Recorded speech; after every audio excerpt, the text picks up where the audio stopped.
Let it breathe, flame. I'm giving steam. Dirty Mike the Fiend, we can put you on a team. You know, true story. We on the road to glory. Rag the riches from the soccer pitches, kicking this you want it. Come on.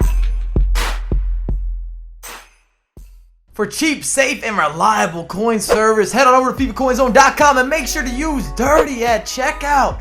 Get you that good extra discount. And wait, do you need games? Do you need codes? G2A has the total hookup. Dirty will also get you that extra discount. What's happening, my beautiful people? My name is D-Mike, and welcome back to the Ultimate Road to Glory. And today, my friends, we'll be bumping, thumping, and jumping through divisions.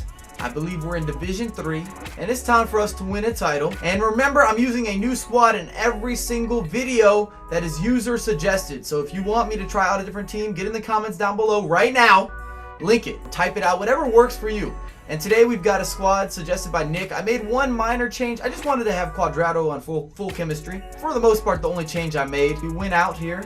We're going to have no issues winning the title and going into Division 2. And I think this squad's going to do it. Anytime you have a Aubameyang and you've got the sweaty mess of the 4-3-2-1, it's going to cause problems for your opposition. We're going to talk about it a lot more depth when we get into the video. What's good, what's bad, who's cooking, and who's getting burnt. And you left it in the toaster too long, you guys know what I'm talking about. If you like the Road to Glory, and I'm trying to complete it before we go into FIFA 16, it's very important that I complete this series. We get to Division 1, we win the title. Make sure to drop a thumbs up, because I know this video is not going to perform as well as some of my other content in terms of views, but I want to make sure that I give back to all the guys that really appreciate that Road to Glory, that classic feel. But without further ado, let's get this show on the road. Whoo! We got that good energy, but our bankroll's not too large and in charge. And as you can see on screen, these are the players that we're using in the previous installment of this series. And anytime you're buying and selling squads, it's not typically going to be a lot of profit involved. Maybe if you made investments, but in this case, I'm taking your squads, I'm remaking and replicating. We're putting them into motion. And when you're looking at instructions, all you need to is to feed Aubameyang. He's hungry. He eats every day and all the time. He's never getting fat. He's never getting out of shape. He's ready to rock and roll. He's got a high metabolism. As you can see, our first opponent, 4-1-2-1-2. In the second variation, solid little Serie A team, Mandzukic and Dybala. And something I do want to mention, very brief, is I'm doing a giveaway for Pro Evolution Soccer 2017 on both YouTube and Instagram. So 2 copies. So if you want to get involved in that, my previous video that deals with PES, it'll give you the details. It's going to be me playing against a community manager. As we go 1-0, decent build-up. Took us 34 minutes. Quadrado is on the board. Not really skilling and killing, but he's tapping it home. And you're seeing Royce on these free kicks. The accuracy you get with Marco Royce, ooh, it's something special. And don't doubt the man for next year. I think he's going to be another free kick legend. Anytime you're up for a cover star position, EA usually rewards you as we go into the second half. And we're trying to apply more pressure. Unfortunately, bad defense there. A long and drawn out slow through ball. And he gets through. Woke me up a little bit, though. I'm getting these 1-2s. Aubameyang feeds Thomas Muller. He's bursting through in the near post. Is always the most efficient post in FIFA 16. However, next year, expect to shoot across the body often. And I don't know about you guys, but in my opinion, every other year, it seems like EA switches to overpoweredness. And what I mean is this year was about the near post. Next year is across the body. If we go back a couple years prior to this installment, it's the same way. They flip-flop. It's either going to be near post or across the body. It typically doesn't have an amazing balance.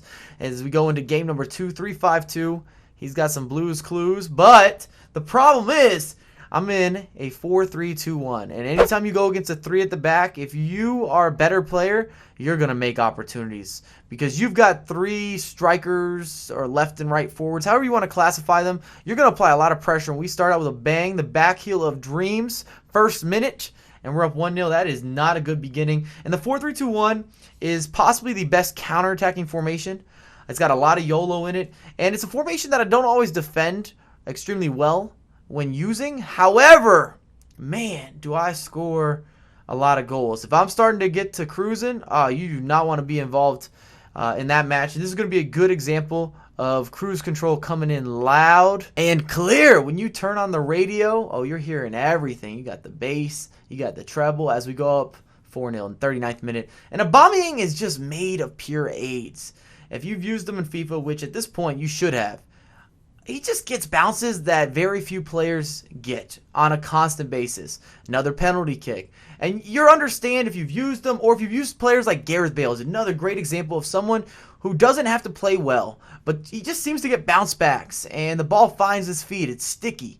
And he just truck sticks through your opponent, and I hate it when I'm going against somebody that I don't think is good, and they are able to generate opportunities as we get our 7th. And I don't even think this opponent was that bad. I just think he got discouraged. Once you start giving up a bunch of goals, you see the frustration. A couple penalty kicks. Aubameyang steps to the spot once again, and ooh, that's a banger. Oh yeah, that is not too shabby. It's not going to be something that Shaggy claims. It wasn't me. No, it was definitely you. As we hit him with a roulette and another near post finish. And that's one complaint I have about FIFA.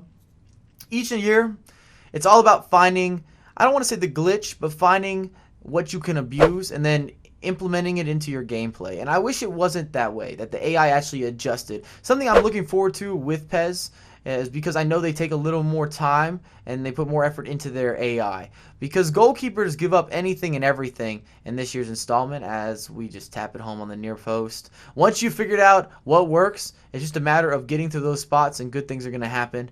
As Cuadrado, kind of with a strange pause there, bounces back to Muller. We hit Cuadrado. Here's a good example again. This is a moment Huge Gorilla would be proud. We're just going to smash and dash on that near post. Cuadrado's hitting some dance moves. Look at him go. Oh, yeah. Open up your body, son. And it's just too overpowered this year with that damn near post. It's not balanced. The opposite of that. And check out this goal. Remember how I was mentioning Aubameyang? This is the kind of crap that only happens for players like Aubameyang and Gareth Bale. I can't even think of a third player that has their ability of bounce back and BS goal circumstances. Whether it's even an aerial threat, they win headers, they're fast, they're physical, they're strong. It doesn't matter. They just score goals. Sometimes they're pretty, but most of the time it's just that straight, nasty counterattack. They get a lot of rebounds. Our opponent gets another goal back, but I don't know if it's going to mean a lot in the grand scheme of things. As we get some more build-up, who else? Aubameyang. I don't know how many goals he has in this episode. I feel like I should have an Aubameyang counter because we have scored quite a few. It's 4-1 at halftime here. We had a 9-0 the game before this. We had a 3-1 to start out the episode. I mean, we're putting in some work in terms of goal production.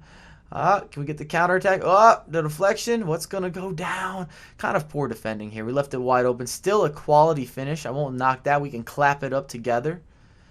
You know, teamwork makes the dream work. And here we go. He's getting wild, and that's not going to be a good sign if you've got a good counterattack. As Aubameyang slots home another goal. He's an automatic finisher as well. And even though he has a 3-star weak foot, figures out a way to get it done. And this is when you know things are not going your way. Keeper with one of those header clearances, and Begovic he's not awake in this match. What are you doing, Begovic? And it's a goalkeeper I typically rate, but if I was in his scenario, he was getting quick sold. As we get a rage quit, 3 wins in 3 matches, and a lot of goal production. And that's what the 4-3-2-1 can give you. If you understand the counterattack, oh, you can explode on people. Kind of like a Voltorb. What's the other Pokemon that explodes? They do that self-destruct. You know what I'm talking about. But anyways, let's talk about the squad. Very brief. Up top, Aubameyang is a killer. Cuadrado's got the skills. I like Royce as a left forward. He works for me. Andy was the most expensive player in this team. Khedira is a very underrated CDM. He gets the job done. He controls the play. And he actually scores some goals when I'm playing with him. He's not bad going forward. And then Thomas Muller, I like him best as a center mid these days. Marquisio, good money.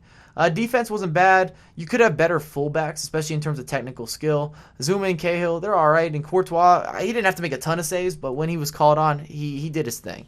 We didn't concede a bunch of goals. Thanks again for watching. Remember, if you enjoyed the content, to drop a thumbs up. If you're brand spanking new, I'd love to have you subscribe. Check out the playlist, and I have a lot more content coming for you ASAP. And I'm looking in those comments. Let's see what squad I'm lacing up with for next week's video.